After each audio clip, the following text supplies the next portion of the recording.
Hello, dear friends. Today we continue to get acquainted with the diary of a German soldier.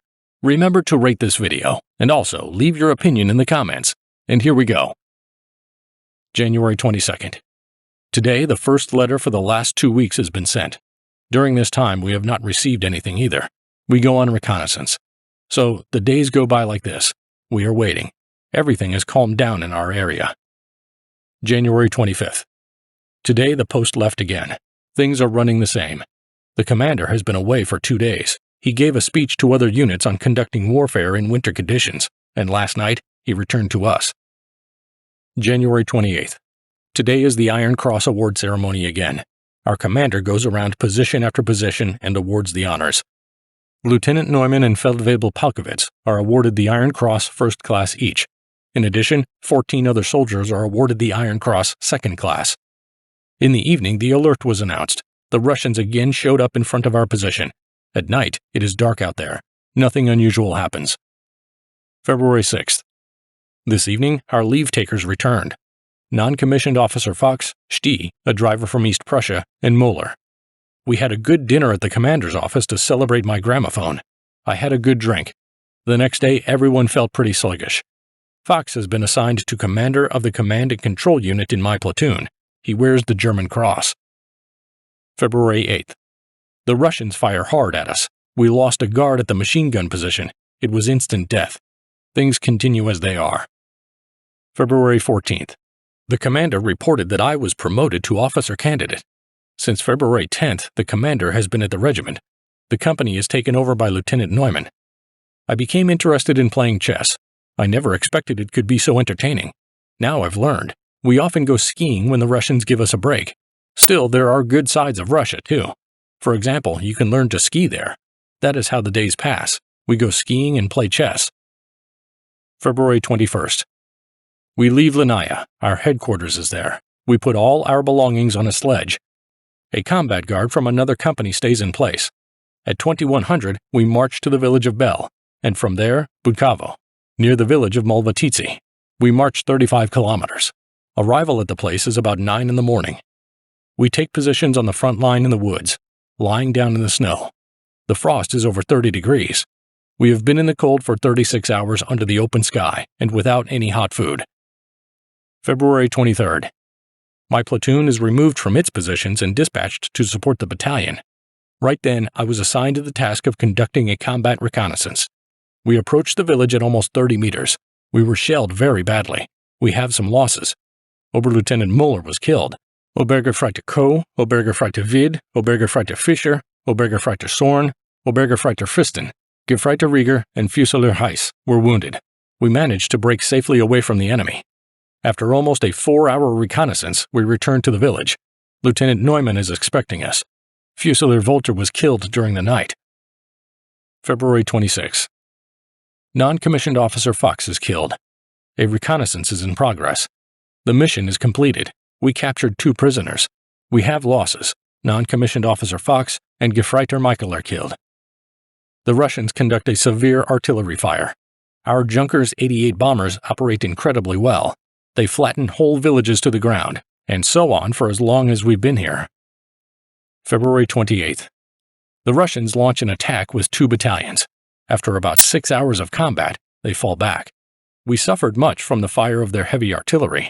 There are 500 Russians lying on the battlefield. Our losses? Obergefreiter Gert is killed. Gefreiter Haas is wounded. We kicked them hard again. The next days, no shots were heard. March 4th. 3 shots at us from Rüstboom. This is how we call the Soviet gun of 76.2 mm caliber. For the rest, everything is quiet. It all goes the usual way. March 6th. Today I shift, because they withdraw the artillery. And there's a place. Now Molvatici should be given up anyway. It has begun. Generally speaking, all the artillery is being withdrawn from the surrounding, like other heavy weapons. March 9th. Only 3 companies remain. Only 250 men in a section of 6 kilometers. Our mission is to set fire to the villages and fall back. In 24 hours, that is, on March 10th, I was ordered with a unit of 2 squads to set fire to the big village of Spasovo. It was a delicate mission on the very front line. We move out on getting the password Berlin to set fire to the village at 2000 on March 10th. There will be no one on our right, on our left, or behind us. We will be literally hanging in the air. But we are in luck. In 2 hours, we return to the company. Mission is complete. Not far from the village of Malvatitsi. The leading units of the battalion march through the switch position. In the village of Bel, we receive our salaries. March 11th. We are on our way to face new combat missions. We go across 2 villages forward, reach the place at about 4 to 5 a.m., and fall down. All of a sudden, at 8 a.m., there's an alert. We leave at 8 o'clock. We take up a position right in the snow between Korenivo and Ajidi, with no shelter over our heads. In the evening, the reinforcements arrive. Our second company is in Ajidi. It is not at all bad in the village. We equip a position and build shelters. As usual, suddenly, first platoon, on the move, change position, replace second company. There were serious battles between March 13th and March 16th. The second company had no time to replace us, with the exception of 1 squad, before our company commander was out of service. I took charge of the company. By this time, there was practically nothing left of our village. The shelling set fire to these last huts as well, and we found ourselves in the snow again. We were covered heavily with fire from anti-tank guns, mortars, and artillery, and in a very skilled manner. The night was peaceful. Well, comparatively. It was obvious by everything that they were getting ready for something. It was not long before dawn, and the Russians were here. We engaged everything we could, about 10 machine guns, 20 anti-tank guns, 40 mortars of all calibers, and a lot of artillery. We couldn't avoid casualties. At midday, I requested from the commander of the 2nd Company of the 48th Regiment, Lieutenant von Fittinghoff, to send me reinforcements in 2 squads. We remained out of communication. Our forces were getting smaller and smaller. The Russians had approached us at 30 to 50 meters and were preparing for a breakthrough, and there were only 6 of us at the position, including me and a machine gun. Yeah, it was not an easy time. We managed to stop the Russian breakthrough to our positions only by tensing all our efforts.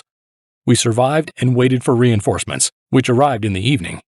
What a pleasure it was for us to leave this terrible place after 36 hours of fighting. That evening, I transferred my section to another unit. It was not long before I had finished the transfer when at 2300 I was ordered by telephone to arrive at the battalion immediately, bringing with me 2 non-commissioned officers and 3 soldiers. Simultaneously, 2 platoons were being transferred to the 396th Infantry Regiment. At 0:30, I arrived at the battalion commander's office. Here, the commander was waiting for me, Major Scharf. When meeting, he gave words of thanks to me and my men. The new mission was to be with the battalion as part of 2 platoons in the reserve of the 396th Regiment. Tomorrow, it was expected the arrival of a new company commander, an officer. The next morning, I was replaced, and I was rid of the command of this wonderful army in the reserve. I hope I never lead these warriors in a counterattack. They're a rare piece of scum. I had a chance to meet them the day before. Feldwebel Grobe and I were transferred to the command services.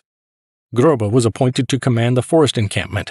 I was sent for medical treatment by order of the battalion. I have not seen or heard a thing for several days. In daylight, I cannot even open my eyes. Wonderful results of 2 direct hits of anti-tank shells. I was fortunate that only the dirt flew into my face, and the shrapnel passed by. March 16th. I went to the division's main infirmary to have my ears examined. At midday, I returned back and find out that there was a Russian breakthrough into our positions. The 2nd Platoon Commander, Feldwebel Rudy Palkovitz, was killed during the counterattack. I was supposed to be in command of the 2nd Platoon immediately, but since I was not there, the platoon was taken over by Feldwebel Grobe. We were united with the 2nd Company. We are just 1 platoon. I was calling the shots at the forest encampment. The following days go by in their own way. In our cauldron, Demyansk Fortress, 3,600 Russian paratroopers have broken into our rear. On March 20th, I was given 2 squads from the 2nd Company of the 48th Regiment. It was not long before we were assigned a section of defense on March 21st, and the Russians showed up.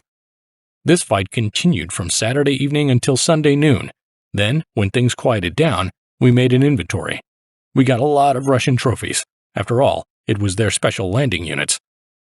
The month is ending, and there are some occasional alarms, but all in all, no big deal. The forest encampment of the Russians that was 900 meters away from us looked splendid. They were devouring each other in hunger. There we found a liver, heart, kidneys, etc.